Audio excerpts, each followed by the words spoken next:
Hey guys, welcome to Tutorial Guru. Today we'll be learning how to delete WhatsApp chat, and now let's dive right in.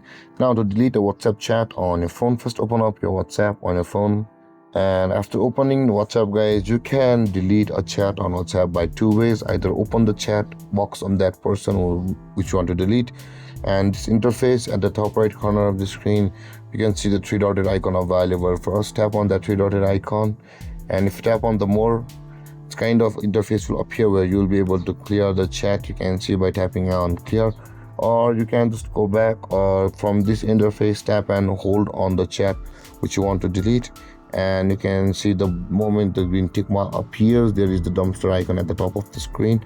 Tap on that dumpster icon and this kind of interface will appear where it says that also delete media received in this chat from the device gallery. If you want to, tap on the box over here.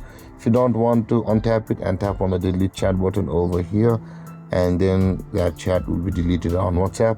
And then guys, this is how to delete WhatsApp chat. And if you have any confusions or questions regarding the topic, feel free to comment in the comment section below, and don't forget to like, subscribe and hit that bell icon for more videos.